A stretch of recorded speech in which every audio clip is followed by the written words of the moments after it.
Alors bonjour tout le monde. Hier soir, j'ai réussi à reproduire mon premier son électronique via haut-parleur. Ceci en bidouillant et en m'amusant un peu avec le multivibrateur que je vous ai présenté la dernière fois en vidéo. Donc ici, nous avons notre multivibrateur en face de nous. Je vais mettre tension, on va voir les deux lettres là. Clignoter alternativement. Donc voilà, je vais mettre sous tension. Voilà. Là, on voit vraiment que le multivibrateur se met à clignoter, les LED s'allument alternativement. Donc, je me suis dit que j'allais, par exemple, faire clignoter que celle-là. Par exemple. Et je vais remplacer celle-ci, la LED ici, par un buzzer, tout simplement. Donc on voit que c'est polarisé, on a un fil rouge pour le positif et un fil noir pour le négatif.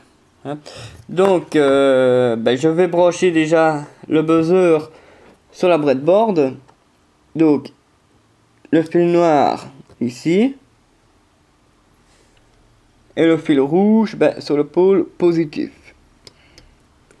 Voilà. Et là, quand je vais mettre sous tension, le buzzer, lui, il va retentir quand la lettre là sera éteinte. Une fois que cette lettre là sera allumée, le buzzer ici, lui, il retentira plus aucun son. Donc, je mets sous tension. Voilà. Là par contre on voit déjà que le clignotement est déjà un peu plus lent. Donc ici voilà. Mais de ce que j'ai vu sur certaines vidéos donc sur YouTube, le buzzer lui il n'a besoin d'aucun circuit bien spécifique pour lui faire retentir un son. On va simplement lui ajouter une tension à ses bornes qui suffira à le faire vibrer et ainsi à retentir un son. Donc voilà, donc ici j'ai allumé l'alimentation ici. On va voir qu'il va me suffire tout simplement d'appliquer une tension là à ces bornes. Donc il faut que j'arrive à le mettre correctement parce qu'à une main c'est pas évident. Voilà. Et voilà, tout simplement. Voilà. Donc là voilà. Ici, moi mon but étant de vouloir créer un son qui va sortir, qui va être retenti par ici un haut-parleur. Donc c'est un haut-parleur que j'ai récupéré, je ne sais plus de où. On voit que c'est un demi-watt pour 8 ohms d'impédance. Et donc je me suis dit, pour retentir un son hors de ce haut-parleur, il va tout simplement falloir par exemple le brancher à l'endroit même où la LED était branchée. Donc c'est ce que je vais faire.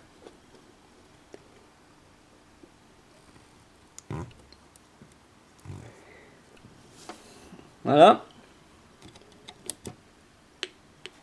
Donc là tout simplement voilà, la LED elle clignote.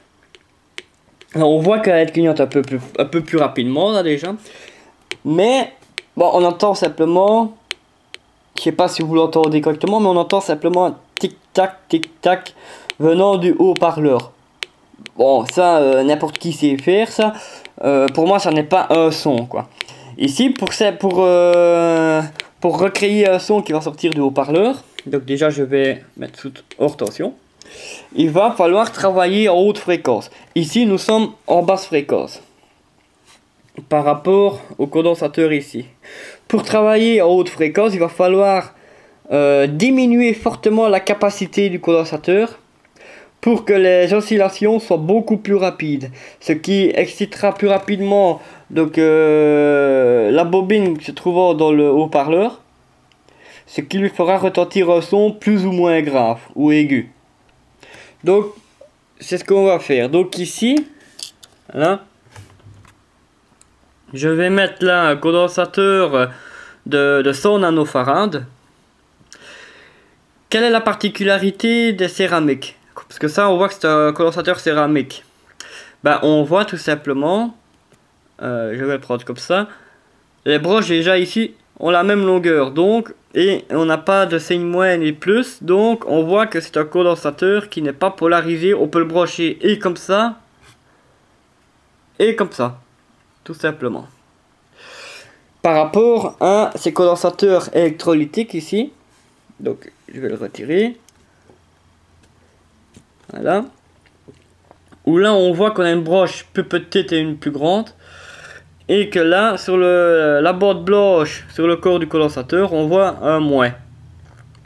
Donc là ici ce côté là c'est le plus. Donc ici c'est un condensateur polarisé ou électrochimique ou électrolytique, voilà, ça dépend un peu l'appellation qu'on leur donne. Donc voilà, donc ici on a un électrolytique ou polarisé, et là on a un céramique ou non polarisé.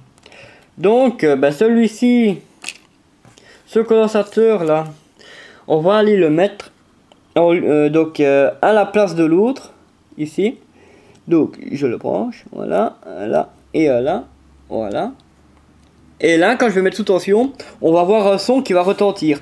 Pourquoi? Parce que la capacité de ce condensateur là, qui est de 100 nanofarads, par rapport à celui-ci qui est de 100 microfarads, ben elle est 1000 fois plus petite, ce qui fait que le circuit, cette partie de circuit oscillera 1000 fois plus rapidement, ce qui créera un son, quoi. Donc on aura une haute fréquence ici par rapport à là qui sera une basse fréquence. Donc ben, je vais vous mettre sous tension le circuit. Donc voilà. Et là qu'est-ce qu'on entend? On entend un son venant du haut-parleur. Donc on peut modifier également, donc je vais éteindre. Voilà. On peut modifier également le son provenant du haut-parleur en modifiant la valeur du condensateur ici. On veut un son plus grave, eh ben, on va aller mettre par exemple un condensateur ayant une capacité un peu plus élevée, quoi. Donc on va mettre par exemple là 0,47 microfarads. Voilà. Donc qui lui est polarisé. Et on va le mettre alors à la place de celui-ci, en respectant bien donc sa polarité, donc qui sera alors comme ceci. Voilà. Hop et hop. Voilà. Je vais mettre sous tension. Voilà. Et là on voit que le son est un peu plus grave.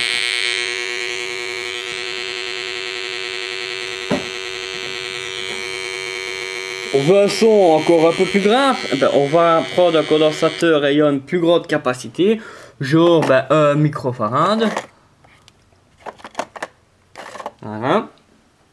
Que l'on va mettre à la place de celui-ci, tout simplement. Voilà. Hop. Voilà. Voilà. Et on va mettre ça sous tension. Et voilà. Là, on voit déjà que les oscillations sont un peu plus lentes, le son un peu plus grave, et là on distingue un peu mieux le clignotement de la LED. Voilà. Donc on peut modifier également la vitesse d'oscillation ainsi que la tonalité sortant du haut-parleur en modifiant tout simplement donc la résistance qui se trouve ici. Donc je vais remettre par exemple le condensateur ici de 100 nanofarads.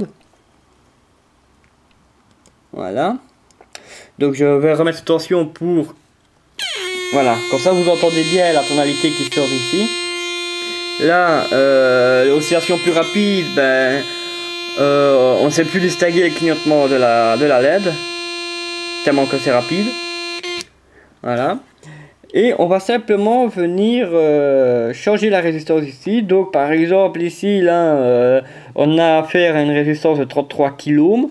On va aller prendre par exemple une résistance de 47 kΩ. Voilà, donc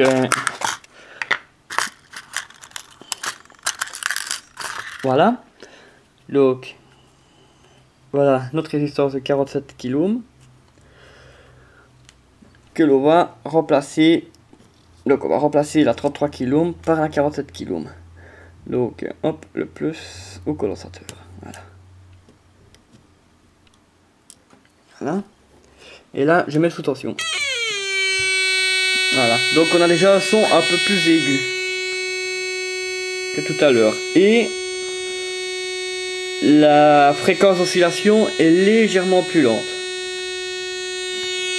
Donc voilà, on voit qu'on peut modifier le son sortant du haut-parleur ainsi que la fréquence d'oscillation du clignotement concernant le clignotement de la LED ou de l'alternance du son en modifiant ici simplement le petit réseau condensateur résistance se trouvant ici. Et pourquoi donc le condensateur se trouvant ici et pourquoi pas celui-ci? Parce qu'on pourrait dire oui, ben on pourrait changer celui-ci aussi. Ben, tout simplement, il suffit de regarder sur quelle partie du circuit le haut-parleur est branché. Il est branché donc sur cette partie ici du circuit. Cette partie-là du circuit va commander la LED. Cette partie ici du circuit va commander le haut-parleur. Donc ce qui fait ce condensateur-là, pourquoi? Tout simplement parce que lui, il va venir alimenter la base du transistor se trouvant ici, qui lui-même commandera par sa jonction collecteur-émetteur le haut-parleur. Voilà tout simplement la raison pour laquelle de ce condensateur là et pas celui-là. Donc je mettrai par exemple, j'aurais laissé le même là, le même condensateur que celui-là là, et j'aurais mis celui-ci à la place de celui-là. Ben on entendrait le fameux tic-tac tic-tac de tantôt qui sortait du haut-parleur. Mais la LED, on la verrait plus clignoter tellement que ce serait rapide. On verrait qu'elle reste allumée en fait. Tout simplement. Donc voilà un peu ce qui concerne donc ma petite découverte d'hier soir. Tout simplement en m'amusant et en bidouillant un peu là sur notre multivibrateur que je vous ai présenté la dernière fois. Et donc voilà. Donc tout simplement on voit que facilement on peut reproduire un son qui sort d'un haut-parleur en modifiant une ou deux choses dans le circuit tout simplement.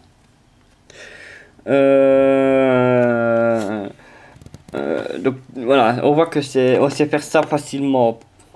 Donc avec un circuit bien typique par rapport à ça que comme je vous ai montré, il suffit de brancher ça à une source d'alimentation pour que ça retentisse un son. C'est tout simplement un vibreur se trouvant dedans qui sera excité quand une tension traversera, ce qui retentira tout simplement un son quoi. Donc voilà, donc ici, tandis que là, on va brancher le haut-parleur directement sur une source de tension. Ben, on verra la membrane, soit ça dépend dans quel sens il sera branché.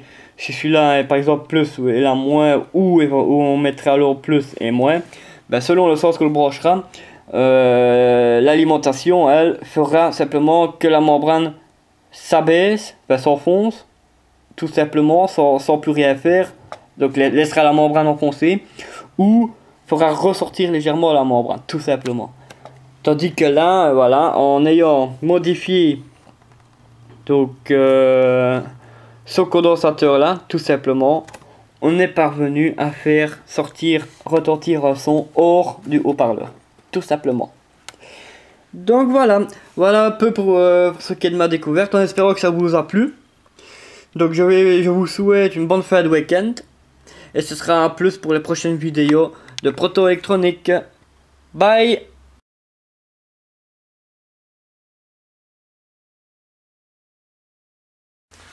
Alors voilà pour ce qui est de comment reproduire un son au travers haut-parleur. Donc je voudrais préciser que pour réaliser donc cette simplicité de reproduire un son en modifiant un ou deux composants dans le circuit, je me suis référencé sur la chaîne Tronic Aventure de Tonin, dont je le remercie pour ses vidéos ainsi que ses conseils pédagogiques qui font que j'ai facile pour comprendre un peu le fonctionnement de certains composants et comprendre également le comportement du courant dans certains circuits. Donc, Tonin, merci pour tes vidéos. J'ai hâte de voir la prochaine vidéo que tu sortiras. Et donc, je vous invite à aller voir sa chaîne. Donc, je mettrai en description de la vidéo le lien vers sa chaîne. Et donc, nous, ce sera alors à la prochaine sur les futures vidéos de Proto Électronique. Et voilà, je vous souhaite un bon week-end. Bye!